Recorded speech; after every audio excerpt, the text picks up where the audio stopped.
Hi, I'm Gwen Schoen, and our Crafting Together project today is a decoupage picture frame, which is made with layering glued down pieces of paper onto an unfinished piece of wood. And in this case, it's a nice little unfinished picture frame that we painted and decoupaged over the top. But you can also do decoupage on metal and plastic and glass, so it's a nice medium to use when you want to create something that's pretty, very inexpensive and easy to do.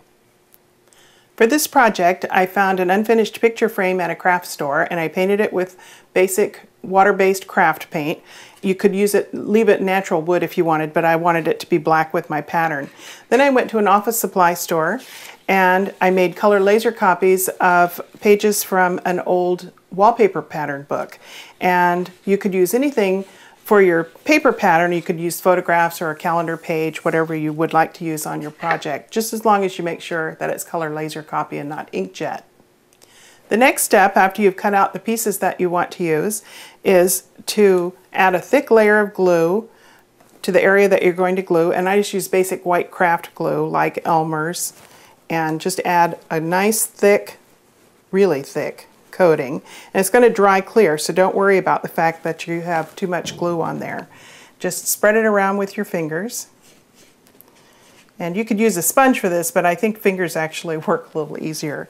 Then dip your piece of paper in water, and you want to let it sit in the water until it stops curling up. That means the paper has relaxed. After the paper is relaxed, just place it on your frame where you want it to be and gently smooth out any air bubbles with your fingers, and then proceed on to the next area, and then let it all dry thoroughly before you go on to the next step. Now, when you're adding layers of paper to your project, it's important that you glue down the first stage, let it dry, and then glue down the next step. So what we've done is added the frame part on, let that dry, and then added the flowers and the leaves and let that dry. Now that this has been sitting and it's all turned nice and clear, the glue's turned nice and clear, we're ready to go on to the next step, which is adding layers of varnish. And you can use any sort of polyurethane water-based varnish, and there are several that are made that you can find at craft stores. This one's called Triple Thick, this one is just Duraclear. They go on cloudy and then they dry clear. The important part is that you add it in a thin layer, let it dry, and then add another layer. It's much easier to do it in thin layers, do several thin layers rather than a thick one. So just brush it on. And if some products dry quickly, those you need to work with faster. That's why I like this thinner one best. And you just brush it on. You can, because it's cloudy, you can see where you've gone, and it sort of levels itself out as it dries, so you don't have to worry too much about it puddling or making streaks.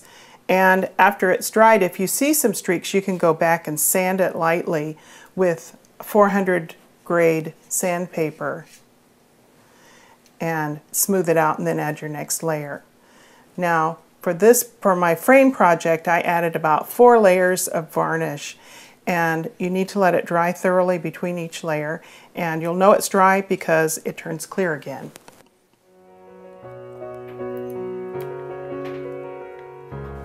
So this is a fairly simple project, and once you've practiced on a couple of pieces, you can go on and do something a little more complicated like a tray or a plate.